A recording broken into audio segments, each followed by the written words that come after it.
Georgia में rescue अभियान के दौरान एक बड़ा हादसा हुआ है। केवल 20 सेकंड्स में एक हेलीकॉप्टर गिर गया और एक धमाके के साथ जलकर खाक हो गया है।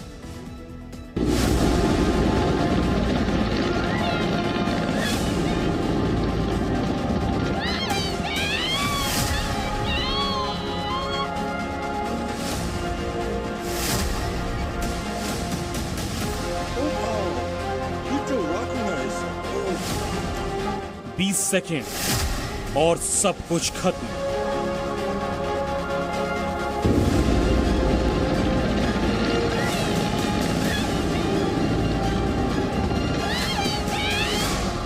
पहाड़ के बीच हेलीकॉप्टर धड़ाम।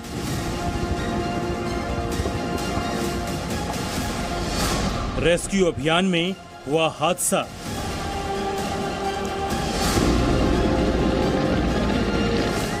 तस्वीरें जॉर्जिया के गुडौरी की है, जहां एक रेस्क्यू अभियान चलाया जा रहा था। इसी रेस्क्यू के दौरान हेलीकॉप्टर ने संतुलन खो दिया और ये हादसा हो गया। दरअसल जॉर्जिया की इमरजेंसी सेवा को ये खबर मिली कि पहाड़ में 2 पर्यटक फंसे हुए हैं। इस दौरान इन पर्यटकों को निकालने के लिए रेस्क्यू अभियान चलाया जा रहा था और ये हादसा हो गया। हेलीकॉप्टर गिरते ही कुछ सेकंड में जोरदार धमाका हुआ, आग लग गई और केवल काला धुआं और आग दिखाई दे रही थी। इस हादसे में 8 लोगों की मौत हो गई है।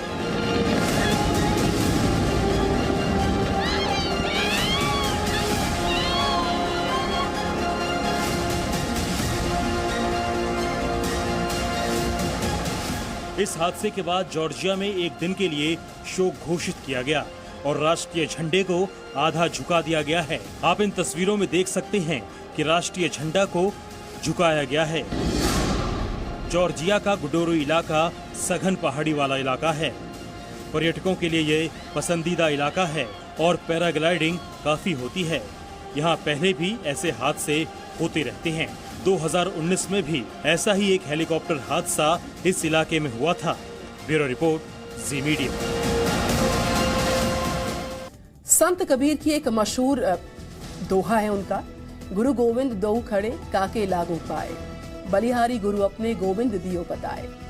मतलब कि भगवान और गुरु दोनों खड़े हों तो पहले गुरु को प्रणाम करना चाहिए। लेकिन आज आपको एक ऐसे शिक्षक का वीडियो आइए दिखाते हैं जो मासूम बच्चियों को बेरहमी से थप्पड़ मार रहा है।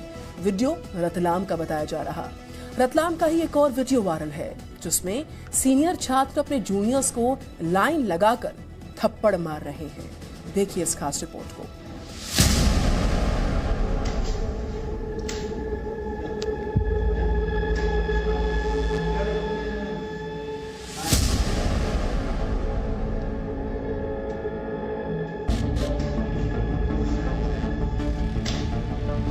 मासूम बच्चियों को चटाचट थप्पड़ रसीद करता ये शख्स इनका टीचर है। इन मासूम बच्चियों का कसूर बस इतना भर है कि ये बच्चियां टीचर की मार के डर से सहमी हुई हैं। और जब ये 35 के आगे की गिनती नहीं बोल पाई तो ये टीचर मासूमों पर तड़ातड़ थप्पड़ जड़ता रहा। दोनों पीड़ित छात्राओं की उम्र 8-9 साल की है। टॉर्चर करने वाले टीचर और मासूम बच्चियों की बेरहमी से पिटाई का वीडियो सोशल मीडिया पर खूब वायरल हो रहा है। प्रारंभिक जांच में पता चला कि पिटाई कर रहा टीचर जाबरा के समीप गांव मामटखेड़ा शासकीय कन्या प्राथमिक विद्यालय का जेके मोगरा है। जांच पूरी होने के बाद टीचर पर कार्रवाई हो सकती है। लेकिन हैरानी की बात यह है कि एक तरफ तो सीएम राइज शासकीय स्कूलों में नैतिकता का पाठ पढ़ाने के लिए टीचर बच्चों के साथ नाच गा रहे हैं ताकि बच्चों की टेंशन कम हो, उनका पूरा मनोरंजन हो। लेकिन दूसरी तरफ इस बेरहम टीचर की पिटाई यहां शिक्षा व्यवस्था की पोल खोल रही है। फिलहाल कोई अधिकारी कैमरे पर बयान देने से बच रहा है। रतलाम के स्कूल में ही नहीं बल्कि एक कॉलेज में रैगिंग का वीडियो भी शिक्षा व्यवस्था की पोल खोल रहा है।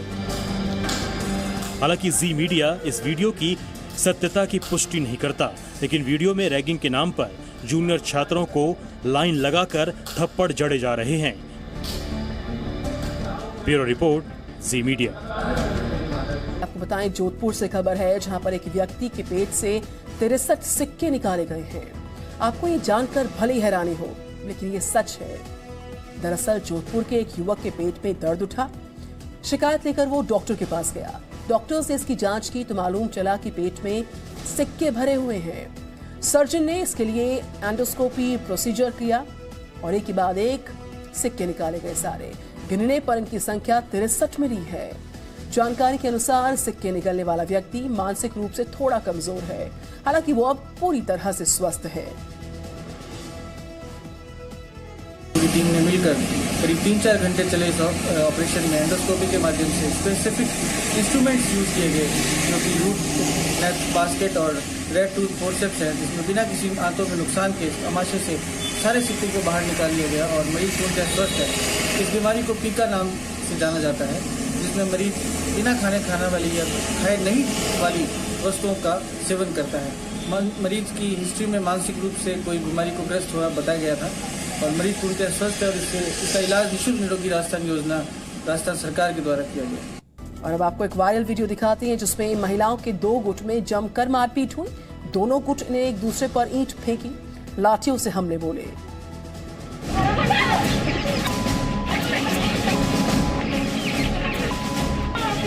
संपत्ति विवाद में मारपीट, महिलाओं की लठमार महाभारत,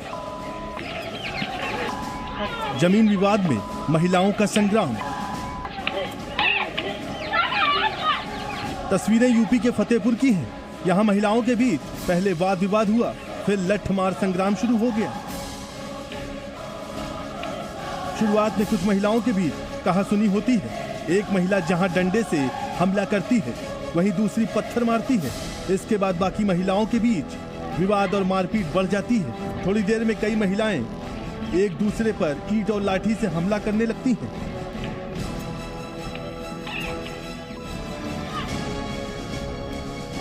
धीरे धीरे काफी महिलाएं जमा हो जाती हैं और फिर मारपीट जोरदार होने लगता है।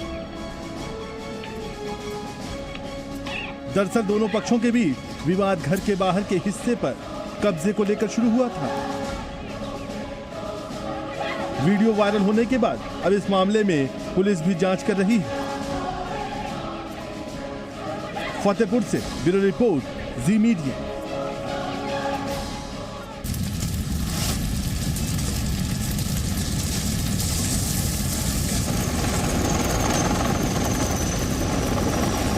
कहीं आग की लपटों की मार,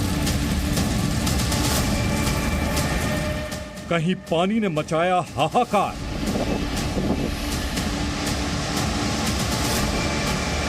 अब धरती भी करने लगी विनाशकारी प्रहार।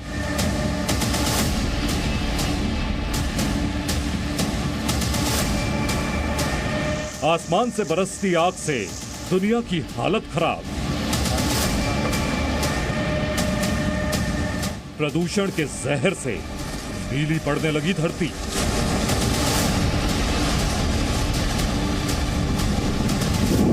ये कुदरत का रेड अलर्ट नहीं, फाइनल वार्निंग है। पंच तत्व का प्रलय। जल ही जीवन है और ये सूत्र वाक्य आपको भी समझ में आता होगा। और इसी का दूसरा रूप दुनिया के सभी धर्म ग्रंथों में है कि जीवन अगर जल से है तो जीवन का अंत भी जल से ही होगा। प्रलय, कयामत और सभी की कल्पना इसी आधार पर है कि एक दिन पृथ्वी पर जीवन की जल समाधि हो जाएगी और धरती पर विनाश लाने वाला इतना पानी कहां से आएगा। अब इसका जवाब भी मिल गया है। पृथ्वी के उत्तरी छोर पर ग्रीनलैंड है।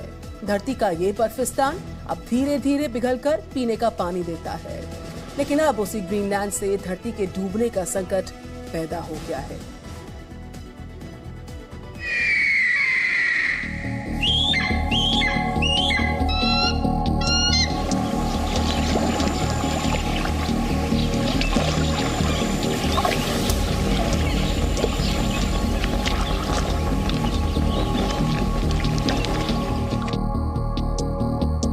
पृथ्वी के उत्तरी ध्रुव पर बसा ग्रीनलैंड ये दुनिया का सबसे बड़ा आइलैंड यानी द्वीप है। जिसका 80% इलाका बर्फ की 2 से 3 किलोमीटर मोटी चादर से ढका है। 17 लाख वर्ग किलोमीटर से भी ज्यादा विशालकाय ग्रीनलैंड की ये बर्फ की चादर अब तक दुनिया की प्यास बुझाती रही है।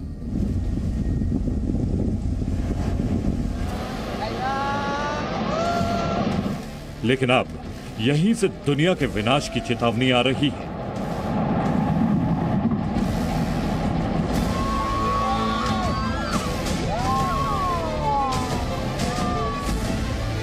ग्रीनलैंड की आइस शीट यानी बर्फ की चादर के पिघलने की रफ्तार भयानक रूप से तेज हो गई है। ग्रीनलैंड पर 1971 से नजर रखने वाले पर्यावरण वैज्ञानिकों और विशेषज्ञों की टीम का दावा है कि इस साल 15 से 17 जुलाई के बीच सिर्फ 3 दिनों में ग्रीनलैंड से इतनी बर्फ पिघल चुकी है कि उसके पानी से ओलंपिक मुकाबलों के लिए इस्तेमाल होने वाले 72 लाख स्विमिंग पूल को भरा जा सकता है।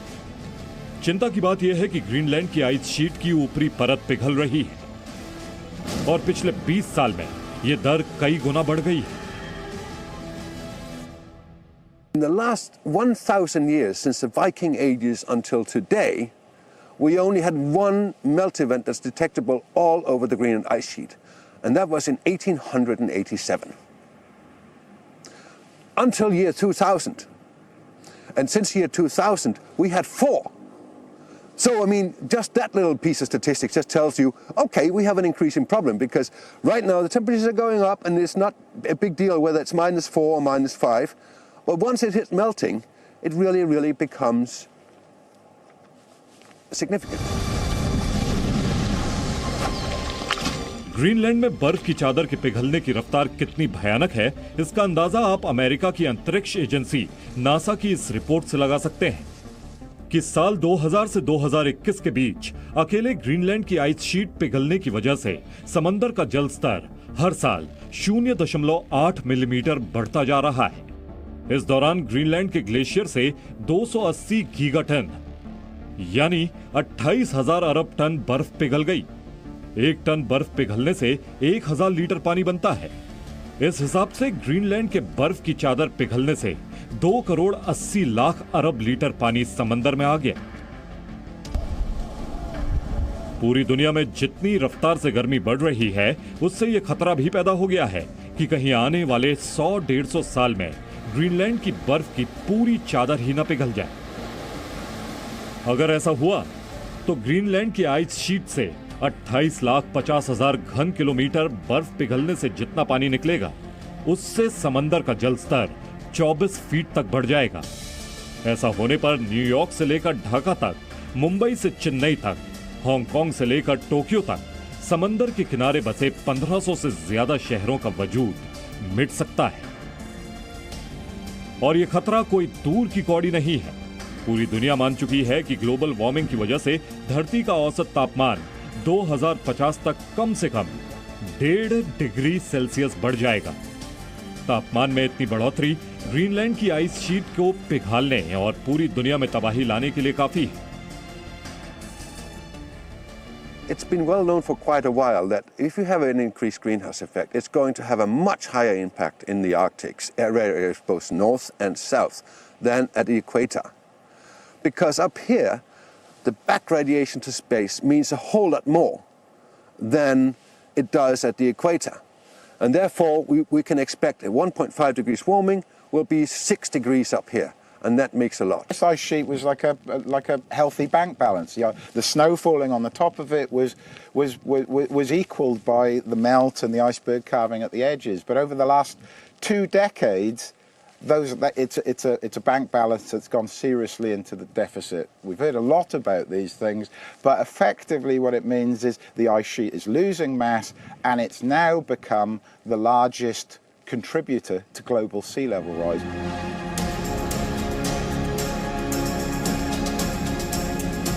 ग्रीनलैंड की बर्फ की चादर पिघलने से दुनिया में कितनी तबाही आ सकती है, इसका ट्रेलर भी सामने आ गया है।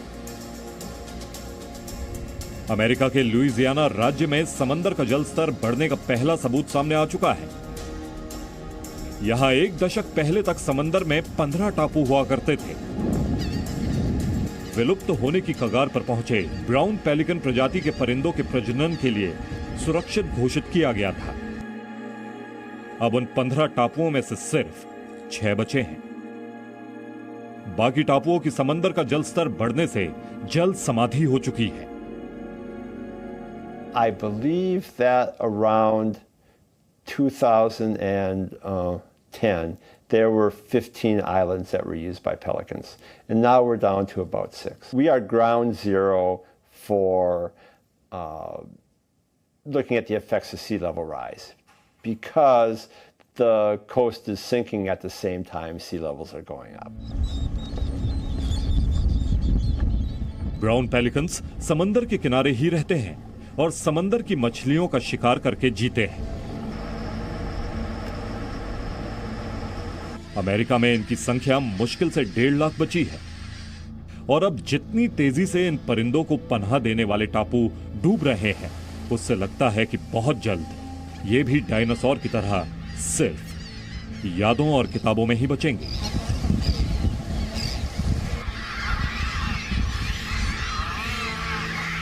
Rate of change that's happening right now in these is faster than anything these birds have ever experienced throughout their evolutionary history. So even though they're animals that are used to living on these, islands that change in fairly rapid rates in terms of geologic time, the rate of change that's happening in our coastal zones now is something that is unprecedented throughout the last 6 million years. Global warming के जिस खतरे की चेतावनी को पिछले 50 साल से हम अनसुना कर रहे थे, वो अब हमारे सिर पर है।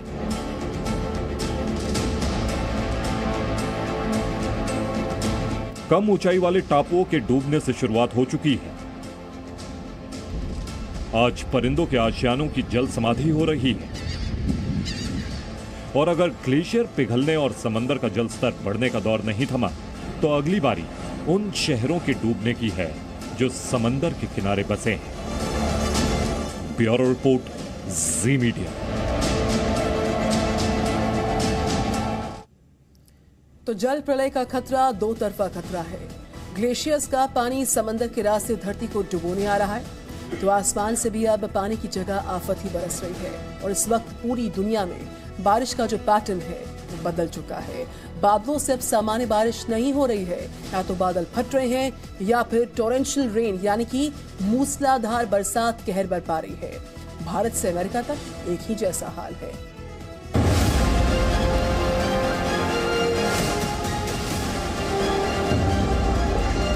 इसे कहते हैं आए ऊंट पानी के नीचे। तस्वीरें पाकिस्तान के बलूचिस्तान की हैं, जहां इतनी मूसलाधार बारिश हुई कि ऊंट भी डूबने लगे।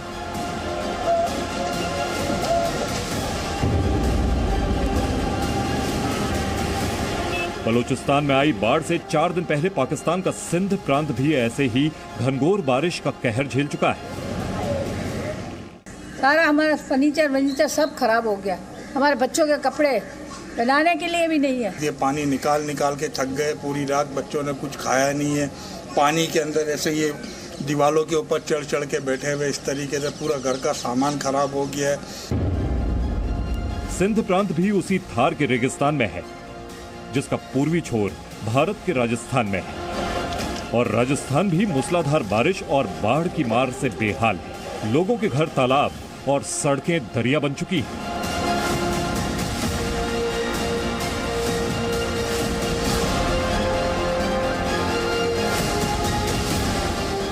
राजस्थान की बाढ़ देखकर अगर आपको लगता है कि इस बार अच्छी बारिश हो रही है, तो आप गलत सोच रहे हैं। बारिश अच्छी नहीं हो रही, बल्कि विनाशकारी हो रही है।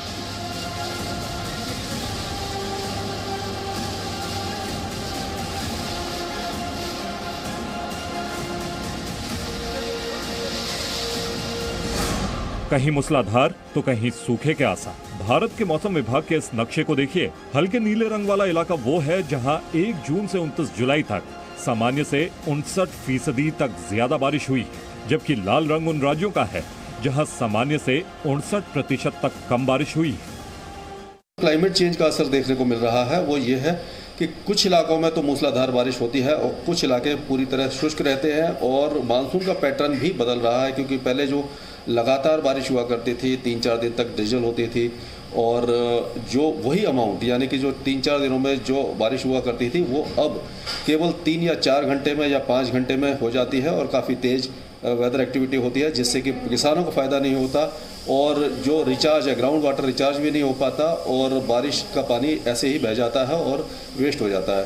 तो जो क्लाइमेट चेंज का असर एक्सट्रीम वेदर इवेंट्स के बढ़ोतरी पर देखने को मिल रहा है, यानी कि कुछ इलाके सूखे हैं, कुछ इलाकों में बाढ़ जैसे हालात हैं, क्लाउड बर्स्ट ज़्यादा हो रहे हैं और इंटेंस वेदर एक्टिविटीज़ बढ़ रही है। आगे भी अभी इसी तरह के मानसून देखने को मिलेंगे और एक्सट्रीम वेदर इवेंट बढ़ते रहेंगे।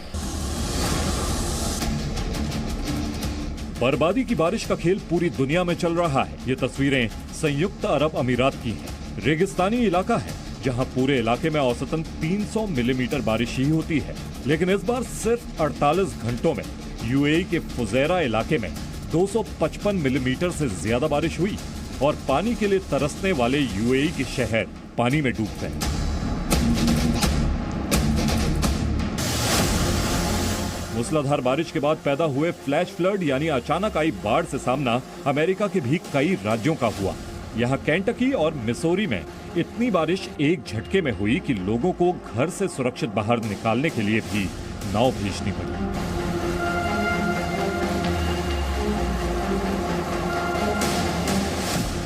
मौसम में हो रहे भयानक बदलाव से दुनिया का कोई कोना नहीं बचा है। ऑस्ट्रेलिया महाद्वीप के न्यूजीलैंड में कुछ दिन पहले 130 किलोमीटर प्रति घंटे की रफ्तार वाले तूफान ने कहर बरपाया। तो सूखे के लिए बदनाम अफ्रीका के सेनेगल में सिर्फ 2 घंटे में 8.5 सेंटीमीटर बारिश ने कोहराम मचा दिया। और चीन के जिस हेनान प्रांत में इस वक्त सूखा पड़ा है, उसी हेनान के लुओयांग शहर में 1 घंटे में हुई 10 सेंटीमीटर बारिश ने लोगों की जिंदगी दुश्वार बना दी।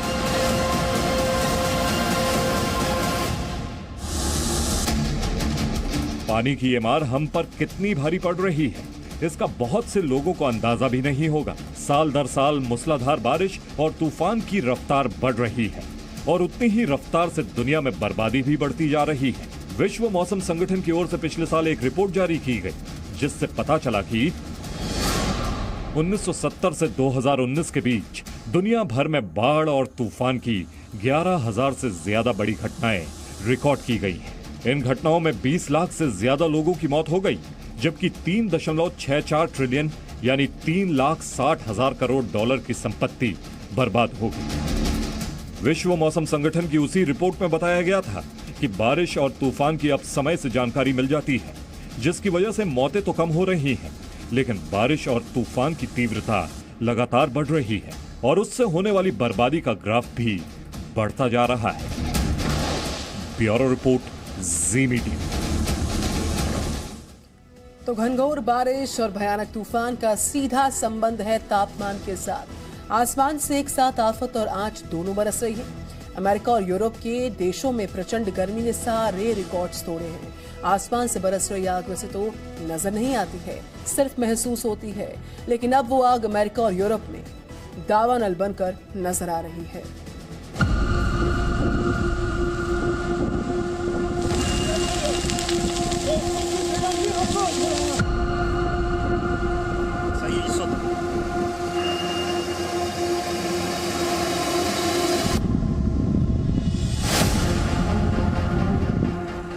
जिस आग पर काबू पाकर 10 साल पहले इंसान जंगल से बस्ती में आया, अब वही आग जंगलों से निकलकर इंसानी बस्तियों को खाक बनाने पर आमदा है। यूरोप के आधा दर्जन से ज्यादा देशों में जंगल धधक रहे हैं। स्पेन से चेक गणराज्य तक, इटली से ग्रीस तक, फ्रांस से जर्मनी तक दावानल भड़का हुआ है। स्पेन के बड़े हिस्से पर धुएं की मोटी चादर लिपटी हुई है। जंगलों में लगी आग की लपटें अब राजधानी मैड्रिड की सीमा तक पहुंचने लगी है।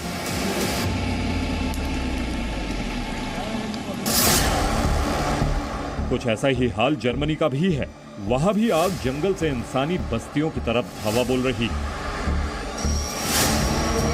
फ्रांस में जंगलों की आग हजारों लोगों को बेघर बनाने के बाद भी काबू में नहीं आई है।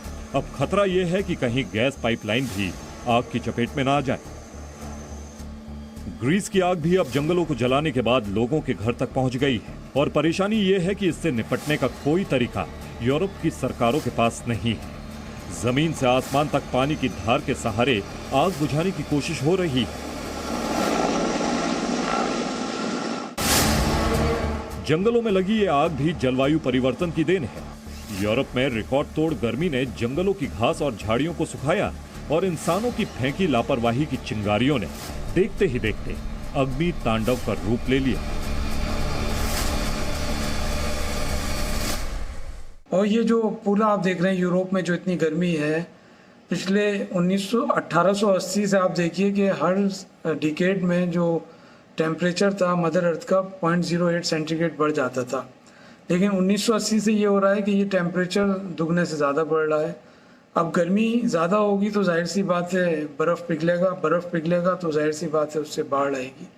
दूसरा आप एक और कारण देखिए कि हम एक साल में तकरीबन 88,000 स्क्वायर किलोमीटर जो फॉरेस्ट है उसको हम लोग काट देते हैं।